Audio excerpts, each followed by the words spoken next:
नमस्कार, आपलं स्वागत आहे. आयकॉन स्टील प्रस्तुत बिल्ड आयकॉन या उपक्रमामध्ये. आज आम्ही आलो जळगावमध्ये आणि माझ्यासोबत आहेत इंजिनियर किरण वाघजी, ज्यांनी रिसेंटलीच या फील्डमध्ये काम करायला सुरुवात केली, पण रेसिडेन्शियल प्रोजेक्ट्स मध्ये त्यांनी सुरुवात केली आहे माझ्याकडे. त्यामुळे त्यांचा हा आत्ताचा प्रवास कसा आहे, भविष्यातली वाटचाल कशी आहे, या सगळ्याबद्दल आपण बिल्ड आयकॉन या प्लॅटफॉर्मवर त्यांच्याशी गप्पा मारणार आहोत. गप्पांना आपण इथून सुरुवात करूया, ते म्हणजे तुमच्या शालेय जीवनापासून. थोडक्यात ते शालेय जीवन कसं होतं, कॉलेज कुठलं होतं आणि सिव्हिल इंजिनियर हे फील्ड निवडण्यामागची प्रेरणा कोणाची होती? का मित्र म्हणाले की आम्ही पण चाललोय ऍडमिशन, तू पण घे? तर कशी होती तुमची सुरुवात? नमस्कार सर. हं. सर्वप्रथम मी सिव्हिल इंजिनिअरिंग या फील्डमध्ये एक ऍक्सिडेंटने आलेलो आहे असं म्हटलं तरी चालेल. म्हणजे ऍक्सिडेंटल इंजिनियर आहे म्हणजे नाही ऍक्सिडेंटल इंजिनिअरिंग माझा एंट्री पॉईंट होता ना, बर तो असं काही नाही की माझे काही प्रेरणा होते किंवा काही. बर ऍक्च्युली माझं 10वी पर्यंत शिक्षण झालं ते श्रीरामपूरमध्ये हॉस्टेलला, हं. म्हणजे रेसिडेन्शियल स्कूल होते ते. पब्लिक स्कूलला मी 10वी पर्यंत शिकलो. त्याच्यानंतर डिप्लोमाला 10वीला ऍडमिशन घेतलं जळगाव गव्हर्नमेंटला, पॉलिटेक्निकला. आणि त्यातला किस्सा असा आहे की माझा असा म्हणजे एक परसेप्शन होता की माझं मॅथ्स वीक आहे हं, हं. आणि 12वी सायन्सला करायचं म्हटलं म्हणजे मॅथ्स चांगलं असलं पाहिजे असं तेव्हा वाटायचं. मग पण हे नव्हतं माहिती की इंजिनिअरिंग मध्ये त्याच्यापेक्षा ऍक्च्युली जास्त मॅथ्स असणार आहे. हं. आणि मोठा भाऊ होता एक माझ्या काकांचा मुलगा, तो ऑलरेडी मी जेव्हा 10वी पास झालो तेव्हा सेकंड इयर सिव्हिलला होता डिप्लोमाला.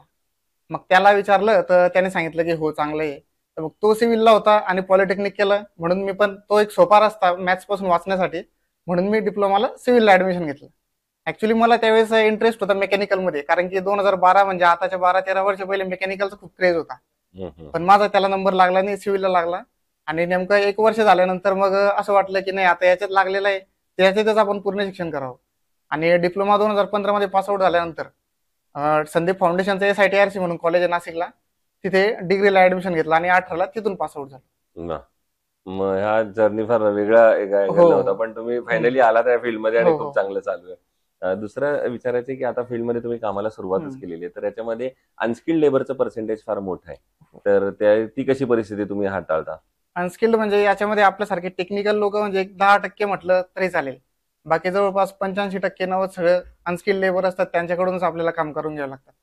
तर त्याच्यातला सगळ्यात मोठा भाग असतो की आपल्याला पूर्ण रिस्पॉन्सिबिलिटी आपल्याला घ्यावी लागते आणि त्यांना पूर्ण टेक्निकल गोष्टी समजावून सांगणे, आपल्याला त्यांच्याकडून काय काम अपेक्षित आहे त्या हिशोबाने त्यांना गाईड करणे आणि त्यांना कम्फर्टेबल करून देणे की आपण जे काही करतोय हे असं काही वेगळं काही नाही, त्यांच्या कॅपॅबिलिटीमध्ये आहे हे त्यांना पटवून देणे. त्यांना गरज पडल्यावर एकदा नाही, दोनदा नाही, 3-4 वेळेस कंटिन्यू समजावून सांगणे आणि मग त्याच्यानंतर हे एन्श्युअर करून घेणं की ते कसे काम करताय.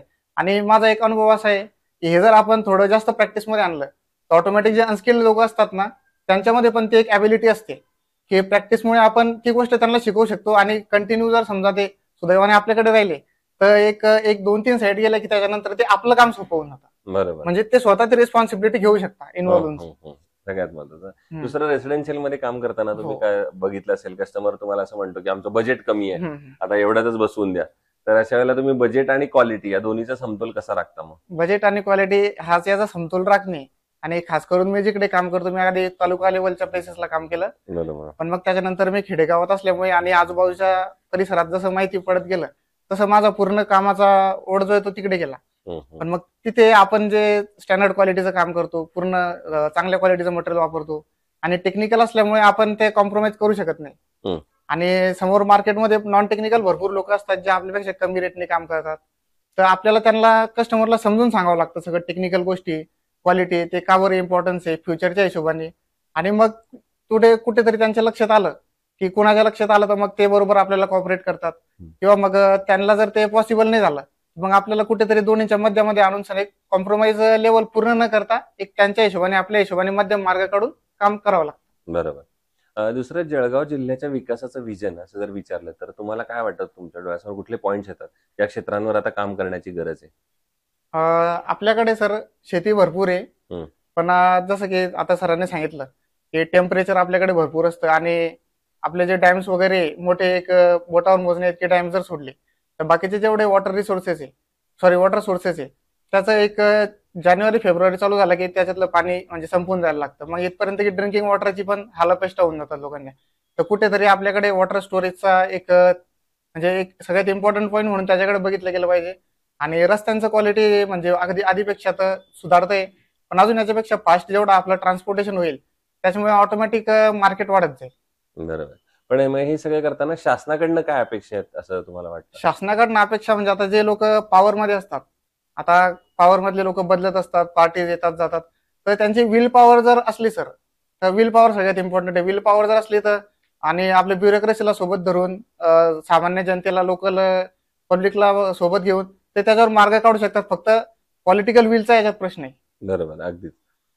दुसरं, कन्स्ट्रक्शन मध्ये जेव्हा स्टील निवडण्याची वेळ येते तेव्हा तुम्ही काय पॅरामीटर्स बघता आणि मग ठरवता की हे स्टील चांगलं आहे? सर स्टीलचं तर आम्ही कॉलेजला असताना आम्हाला भरपूर म्हणजे त्याचे ग्रेड वगैरे शिकवण्यात आलेले होते. FE415 किंवा FE500 आणि 550. तर आपलं याच्यातनं आपण ते एक एन्श्युअर करतो. आणि दुसरं डक्टेबिलिटी, ज्याला आपण साध्या भाषेत फ्लेक्झिबिलिटी म्हणू शकतो. कारण की जेवढा तो लवकर ब्रेक होईल, म्हणजे तो त्याचे जो फेल्युअर असेल तो सडन असेल, तर आपल्याला तो फेल्युअर सडन न होता एक असं प्रायमरी वॉर्निंग देईल. त्या हिशोबाने आपण त्याचं टेस्टिंग वगैरे करून जो आपल्याला डक्टिलिटीमध्ये चांगला बसेल त्या हिशोबाने आपण निवडतो. आणि हे जे मी सांगतो हे असं ग्रामीण भागामध्ये एक तर माझ्यासारखं टेक्निकल इंजिनियर असणंच खूप म्हणजे लवकर मिळत नाही. कारण की माझ्या भागावरनं मी सांगतोय, म्हणजे इंजिनिअरिंग करतात मुलं, भरपूर सिव्हिल इंजिनियर वगैरे पण करतात, पण मग ते एखाद्या कंपनीमध्ये जॉब लागून एक त्यांचं स्वतःपुरतं सेटल होऊन जातात.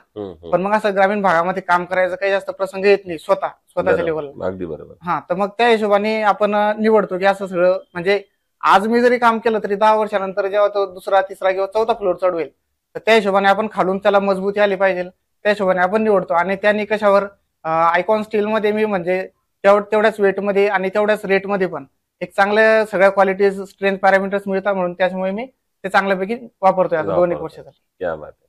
आणि आता अगदी शेवटचा प्रश्न ते म्हणजे या फील्डमध्ये जे तरुण इंजिनियर्स येत आहेत, तुमचे मित्र येत आहेत, ज्युनियर्स येत आहेत, त्यांना तुम्ही काय सल्ला द्याल या क्षेत्रात येण्यापूर्वी? या क्षेत्रात म्हणजे अजून एक गोष्ट सांगतो सर, माझा हा जो मी आता एक कन्स्ट्रक्शन मध्ये आलेलो आहे, हा पण एक मी काही स्वतःच्या मर्जीने आलेलो नाही.